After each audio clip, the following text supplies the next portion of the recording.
Olá, tudo bem? Meu nome é Rafael, para quem não me conhece, né? Sou professor aqui do Colégio Eleve e junto com o Samuel nós vamos fazer aqui as correções dos exercícios que estamos propondo aqui nas aulas suplementares. Eu vou trabalhar nesse vídeo aqui os problemas de lógica, tá? Esse livro aqui eu escrevi ele, são problemas de raciocínio lógico de matemática, tá? Com eventos cristãos, tá? Então, não necessariamente o evento que está sendo traçado aqui no problema é um evento que aconteceu na Bíblia, mas ele envolve algum acontecimento ali da Bíblia que a gente modificou para poder conseguir fazer esse exercício, tá? Nessa aula eu vou corrigir os 7 primeiros exercícios, né?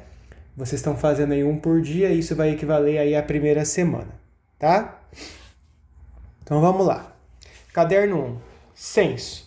Censo, ou também chamado de recenseamento demográfico, é uma pesquisa que ajuda a coletar diversas informações de uma determinada população. Aqui no Brasil, geralmente o censo é feito pelo IBGE. Você já foi entrevistado por eles, né? Eu já fui entrevistado acho que uma única vez, né?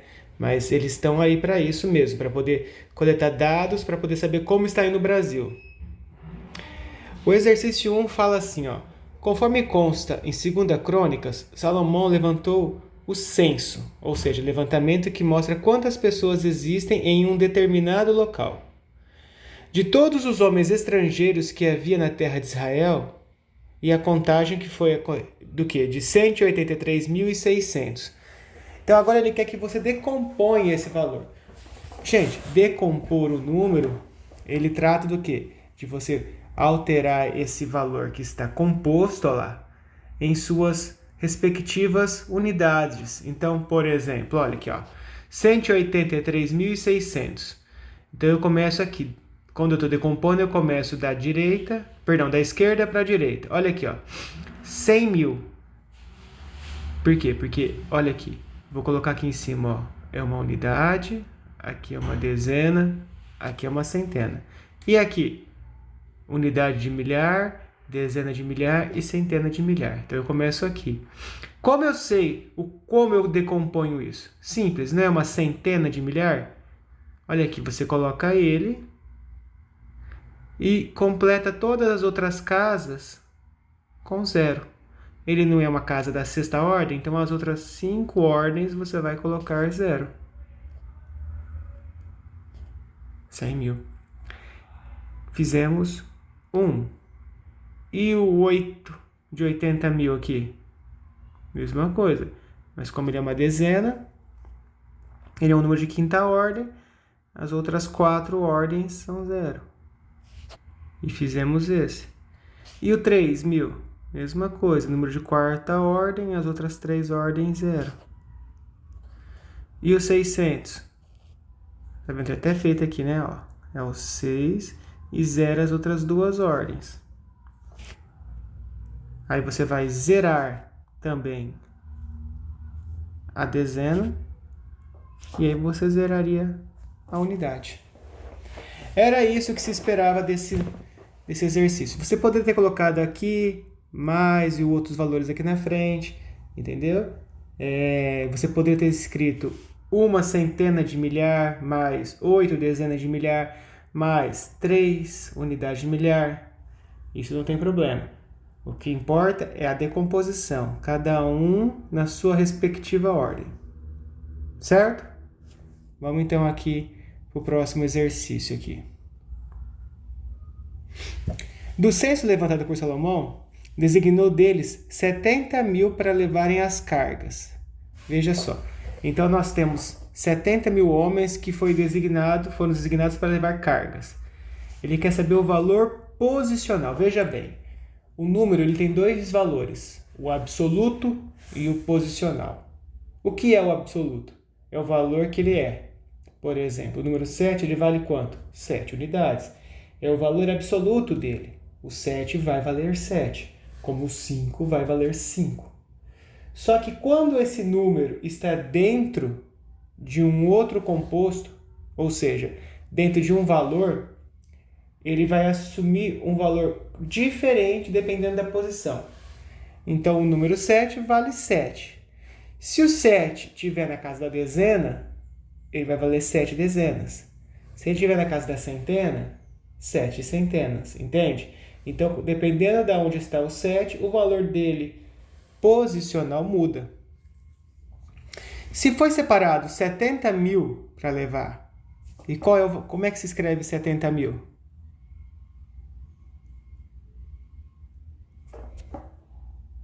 Qual é o valor posicional? Veja, unidade, dezena, centena.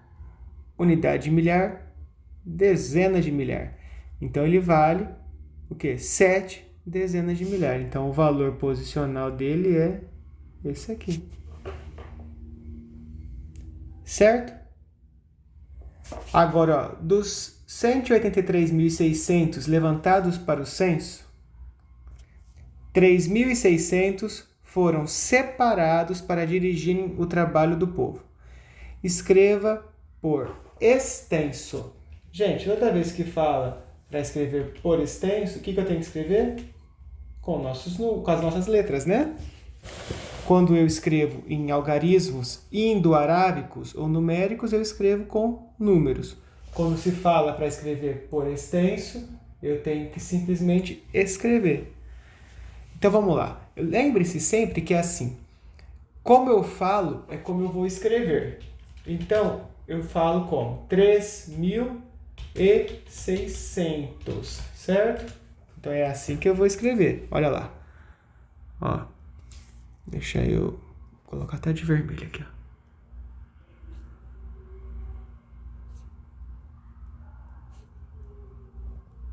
Três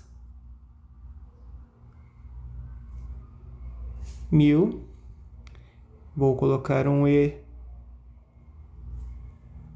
E agora eu vou escrever 600. Como não vai caber aqui, eu vou escrever aqui embaixo, ó.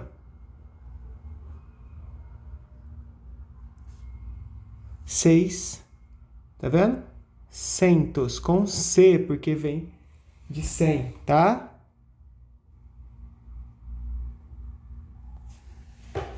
Só isso. Bem simples. Vamos pro quarto. Olha só, Jesus ressuscitou no terceiro dia após a sua morte. Então, Jesus morreu, né? Na sexta, e 3 dias depois, no domingo, ele ressuscitou. Supondo que foram 3 dias inteiros, quantas horas ele ficou humanamente morto? Então, a primeira coisa que eu tenho que saber é quanto vale um dia em horas. Então, eu sei que um dia é equivalente a 24 horas. 3 dias é isso que eu quero saber, que eu não sei, certo? O que eu posso fazer? Posso simplesmente multiplicar 24 por 3, né? Então, ó, 24 vezes 3. E aí é só resolver. 3 vezes 4, 12, sobe 1. 3 vezes 2, 6. Com mais 1, 7. Aí a resposta está aí, ó. Ele ficou morto humanamente por 72 horas, se fossem 3 dias inteiros. Certo? Vamos pro próximo aqui. Esse aqui já era uma questão de nível difícil. Exigia de você um pouco mais de atenção, de coleta de dados e fazer as coisas por etapas. Então vamos lá, vamos com atenção. Vamos lá. Matusalém é o homem mais velho da Bíblia. Veja só, ele viveu por 969 anos. Primeira informação que eu tenho. Se tivesse nascido um filho seu, presta atenção, se ele tivesse um filho a cada 20 meses, então a cada 20 meses de vida dele, nasceu-se um filho dele. E o seu primeiro filho, ó, aqui é onde se inicia a ideia, tivesse nascido quando ele tinha ou quando ele tivesse 183 anos, quantos filhos ele teria até a sua morte? Então vamos lá. Vamos por cuidado e vamos por partes. Nós sabemos por quanto tempo ele viveu. E sabemos também a partir de que ano da vida dele que ele teve o primeiro filho. Então a primeira coisa que nós temos que saber é quantos anos houve de fecundidade dele, ou seja, por quantos anos ele esteve ativo na produção de filhos. Então o que eu vou fazer? Primeiro eu vou fazer uma subtração para saber a diferença. Então a informação aqui me diz que ele viveu por 969 anos. Espera aí que me perdoa aqui que eu acabei aqui errando a nossa cor.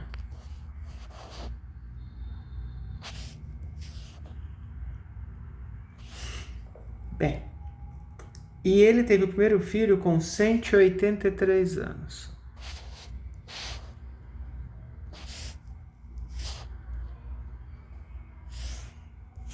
Então, a primeira etapa que eu vou fazer vai ser essa subtração. Vamos lá. Eu preciso retirar 3 de um estoque de 9. Dá? Dá. E ainda me sobra 6.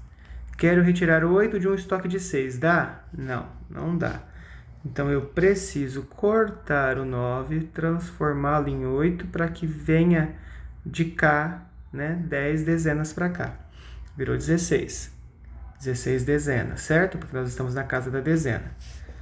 8 para 16, sobra-se 8. E por fim, 1 para 8, porque não é mais para 9, porque o 9 foi cortado, sobrou-se 7. Pronto. Então, primeira etapa, descobrir. Durante os 786 anos da vida de Matusalém, ele gerou filho, ele teve proves. Beleza. Aqui diz que nasceu um filho dele a cada 20 meses. Então agora, qual é a próxima etapa? Dentro do raciocínio lógico, nós temos que converter os anos que ele viveu, né, por meses. Porque eu preciso dessa informação. Então eu começo aqui, ó, 786, certo? Vezes, por quê? Porque a cada um ano tem 12 meses, não é isso? Então, por isso é uma conta de multiplicação. Vezes a quantidade de meses que tem em um ano. Pronto. Agora é só eu resolver. Como? Vou começar multiplicando. Começo pela unidade, e essa unidade vai se multiplicar todos de cima primeiro. 2 vezes 6 é 12. E sobe 1. 2 vezes 8, 16. Com 1 que subiu, 17, sobe 1. 2 vezes 7, 14. Com mais 1, 15. Vai 1 aqui, né? Deveria ter feito mais distante aqui, mas eu vou fazer uma linha aqui. Veja, eu terminei a multiplicação com o 2. Agora eu tenho que fazer a multiplicação com o 1. O 1 está na dezena, então eu preciso zerar a unidade para começar. Posso colocar um mais aqui? Posso, porque o que importa é separar. Mas aconselho a não fazer. Aconselho ou não colocar nada, ou o melhor de todos, coloque o 0, porque aí fica matematicamente mais bonito. E aí começamos. 1 vezes 6, 6. 1 vezes 8, 8, porque qualquer número vezes 1 é ele mesmo. E 1 vezes 7 é 7. Agora, eu vou fazer a adição desses dois valores, né? Então, eu esqueço a multiplicação lá em cima e vou começar a somar aqui embaixo. 2 mais 0, 2. 7 com 6 dá 13. Então, vai 3 e sobe 1. 5 com mais 1, 6. 6 com 8 vai dar 14. Então, vai 4 e sobe 1. 1 mais 1, 2. Mais 7, 9.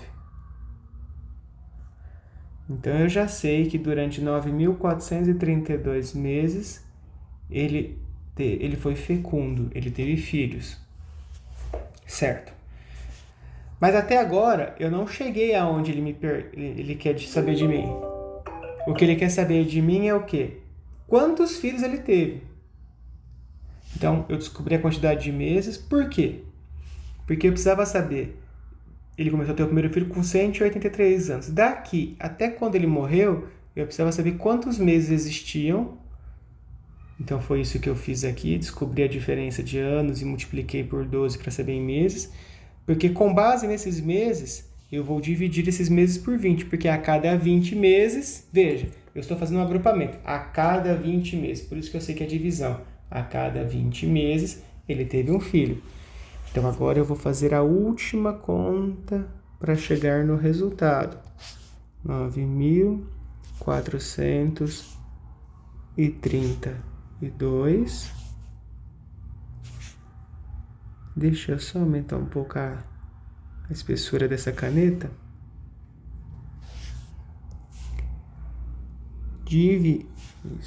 Dividido por quanto? A cada quantos meses que ele tinha um filho? 20, não era?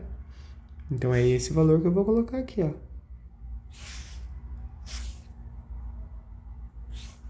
Certo? Bem, de cara eu já sei que eu tenho dois números aqui no divisor. Então, eu já tenho que olhar dois números aqui. Esses dois números têm que ser igual ou maior. Se não for, eu tenho que pegar 3 ou pegar 4, quantos forem necessários. Nesse caso aqui, né, eu sei que 2 é mais que o suficiente, porque esses dois juntos dá 94 e passa. Quando você não souber, você pode fazer uma tabuada do lado. A sua colinha, 20 vezes 1, 20, 20 vezes 2. Só que como aqui é muito simples, a gente não precisa. A gente já sabe que aqui é 4, né? Por que eu sei que aqui é 4? Veja bem. 4 vezes 2 é 8. Então, 4 vezes 20 vai dar 80. Então, eu vou colocar o 8, o 0, e vou subtrair esse valor. 0 para 4 dá, não vou tirar nada de um estoque que tem 4, continua 4. Quero retirar 8 de um estoque que tem 9, me sobra 1. Eu já sei que eu estou indo no caminho certo, porque o meu resto aqui, quando eu acabei a subtração aqui dessa multiplicação, ficou menor que aqui. Se tivesse ficado maior, tinha coisa errada. A conta não acabou. Por que não acabou? Porque eu preciso descer o próximo número. Agora eu tenho que procurar na tabuada do 20 que número chega perto de 143. Também fica fácil saber que é o 7, né? Porque, olha só, 7 vezes 0 é 0. 7 vezes 2 é 14.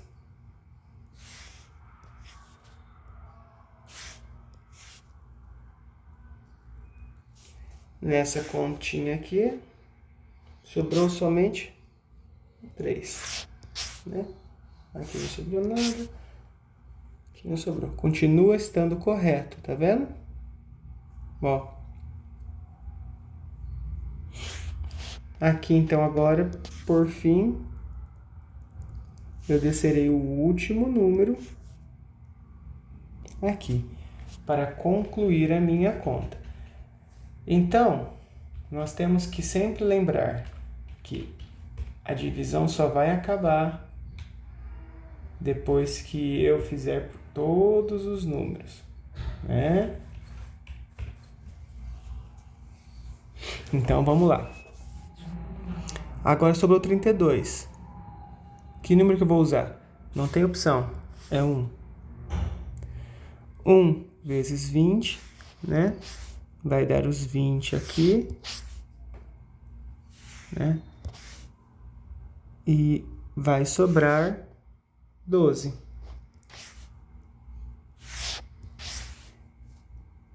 Ah, beleza. Então ele teve 471 filhos? Não. Lembre-se, ó. Sobrou-se ainda 12 meses. Então o outro filho ainda não nasceu, mas provavelmente a mulher dele estava grávida, né? Então, não tem como ter meio filho, né? Não vou nem continuar a conta, né?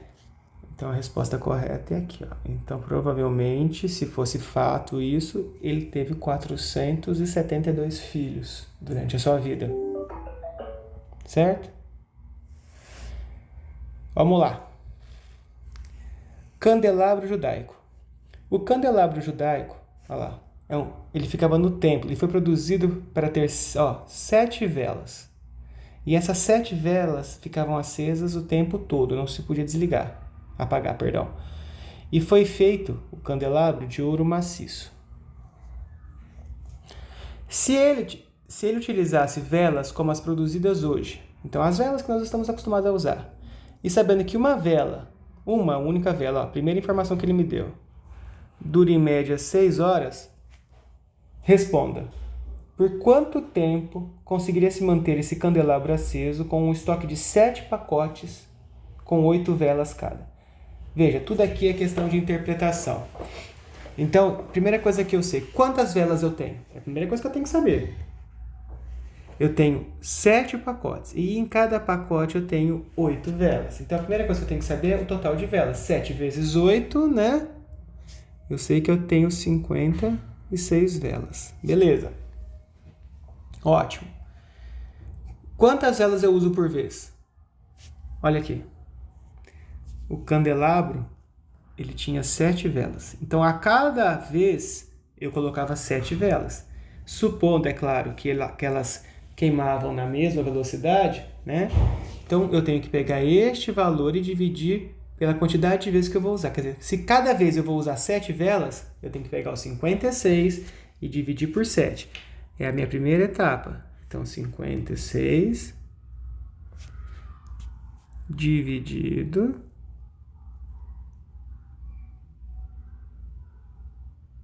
por 7. E é claro que isso aqui vai ser o inverso do que está aqui, né? Então, eu já sei que 56 dividido por 7 dará 8. Né? Porque 8 vezes... Porque olha aqui, ó, se 7 vezes 8 é 56, 8 vezes 7 também é 56, né? 56. Certo? Beleza. Então, veja só, eu sei que eu tenho 8 conjuntos de 7 velas. Então, a cada vez que eu precisar recarregar o candelabro, eu vou usar um conjunto desse. E ele me disse que, em média, cada vela fica 6 horas acesa. Então, eu tenho 8 conjuntos. Então, eu vou fazer agora uma conta de multiplicação. O quê? Do 6 vezes o 8, certo? Porque eu quero saber por quanto tempo fica aceso. Então, se eu sei que eu tenho 8 conjuntos de 7 velas, ou seja, 8 conjuntos para abastecer o candelabro inteiro, e a cada conjunto desse ele fica 6 horas aceso, eu faço uma conta de multiplicação. 6 vezes 8 dá 48. Então, por quanto tempo o candelabro vai ficar aceso com esse estoque de velas que eu tenho aqui? Por 48 horas, ou 2 dias exatos, certo? E o nosso último exercício aqui dessa correção. Durante o momento de arrependimento e confissão de seus erros, o povo de Israel fez a leitura de 1/4 da Bíblia por 1/4 do dia. Essa é muito simples, muito fácil. Então, veja, quando eles cometiam erros, eles queriam mostrar arrependimento, eles foram lá e fizeram a leitura da Bíblia por 1/4 do dia. Quantas horas equivalem a esse período? Pessoal, prestem atenção. Fração é a mesma coisa que uma divisão. Quando eu falo 1/4, eu estou dizendo que eu peguei o objeto inteiro que eu tinha, dividi por 4, e desses 4 pedaços que eu dividi, eu peguei apenas um. Se fosse 2/4, eu dividiria por 4 e pegaria 2. Então, um dia tem quantas horas? Um dia tem 24 horas. Essa informação eu sei. O problema não deu, mas você vive num dia de 24 horas. Então, é uma informação que subentende que você saiba. 24 horas. Bem, e foi dividido por 4. Muito fácil. Que número que vai dar 24, gente? 6. 6 vezes 4, 24. Olha a importância de saber a tabuada para não ficar sofrendo em contas simples. Beleza. Cada grupo das 24 horas é 6. É como se você colocasse aqui assim, ó. 6 mais 6 mais 6 mais 6. Tudo isso dá 24 horas. É um dia inteiro. Ou seja, 1/4 eu dividi em 4 pedaços o dia. Quantos pedaços eles ficaram? 1. Então eu pego um pedaço só. Então, quantas horas equivalem a esse período que eles ficaram, então, lendo a Bíblia? Por 6 horas. Certo? E acabou essa correção. Espero que tenha ficado claro aí para vocês e qualquer dúvida, vocês sabem, é só chamar a gente. Até mais.